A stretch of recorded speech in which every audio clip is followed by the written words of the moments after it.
Varicose veins కి సరైన చికిత్స కోసం సంప్రదించండి ఎవిస్ హాస్పిటల్.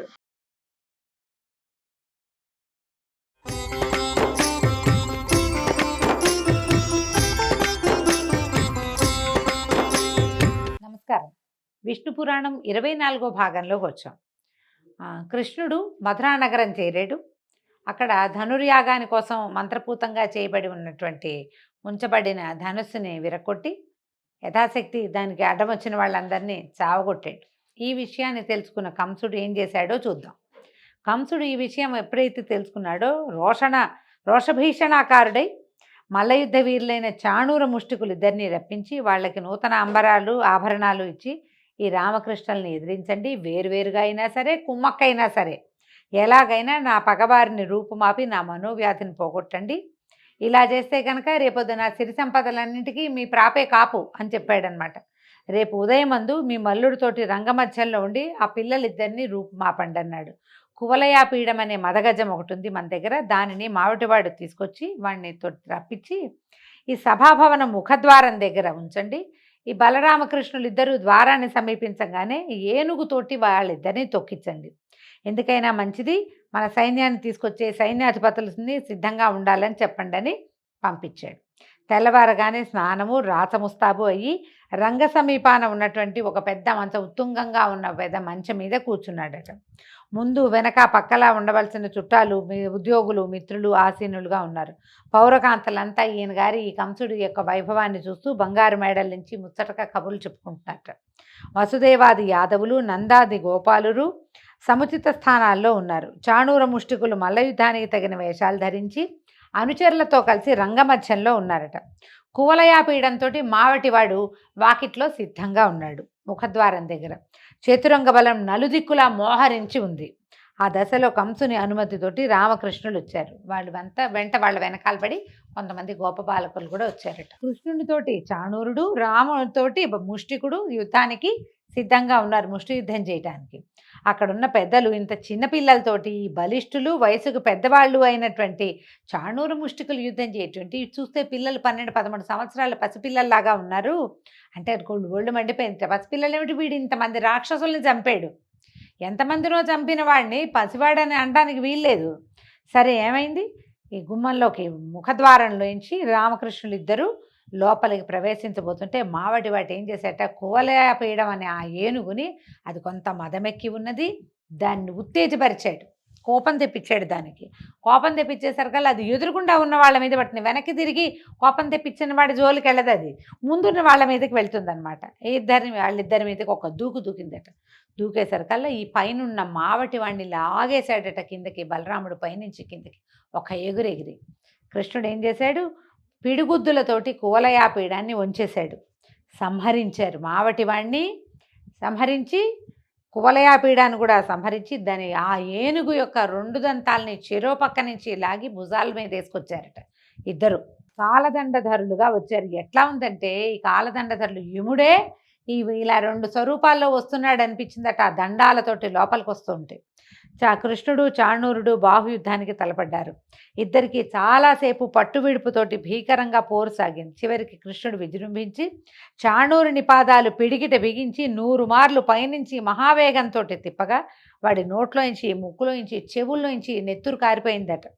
శరీరం చీలి విరిగిన అది ఒక వస్తువులాగా, వస్తువు విరిగితే ఎట్లా పడుతుందో అట్లా పడిపోయిందట, ప్రాణాలు హరించేసింది.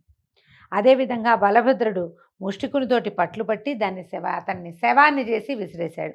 ఈ వైపరీత్యం తన కళ్ళ ముందే జరగటం కంసుడికి రోషం పెరిగిపోయింది. ఒళ్ళు మండిపోతాను చూస్తూ ఉంటే.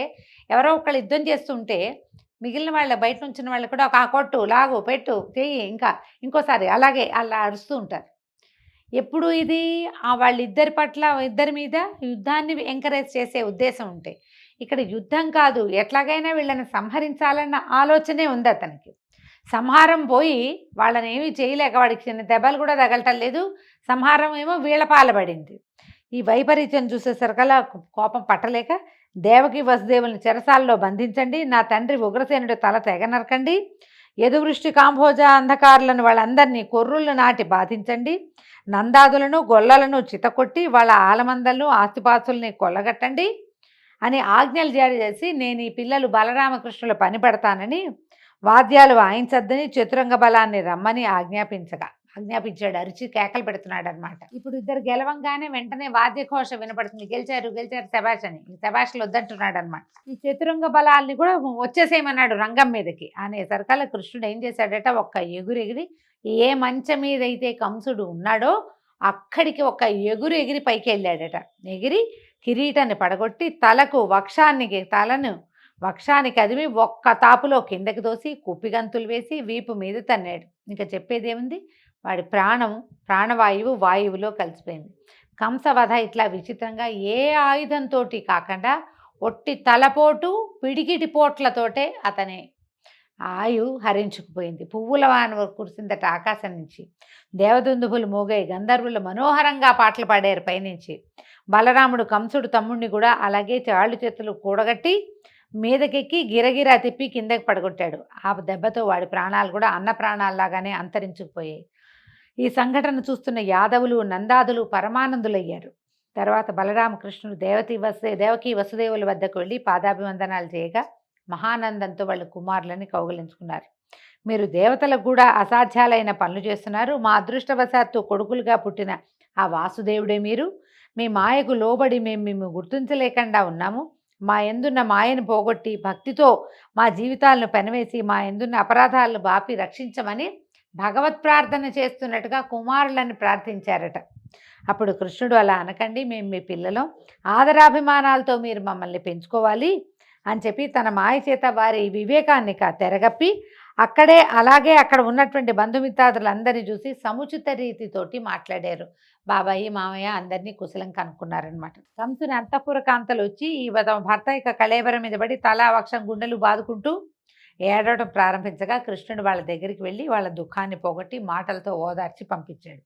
ఒకప్పటి యయాతి పలికిన శాపం వల్ల యాదవులకు రాజ్యాధికారం చెల్లదన్నది స్మరించి అలాంటి కాంక్ష లేనివాడై వెళ్ళి చెరసాలలో బద్దుడై ఉన్న ఉగ్రసేనుని విడిపించి తీసుకొచ్చి కంసునకు పారలౌకిక క్రియలు వారి చేత చేయించి రాజుగా పట్టాభిషేకం చేయించి అక్కడికి వచ్చిన రాజులందరినీ పరికించి చూసి ఇట్లా అన్నాడట, ఈ క్షణం నుంచి యాదవులు మిగిలిన వారు నేను మా అన్న నీకు అనుకూలంగా ప్రవర్తిస్తూ ఉంటాం.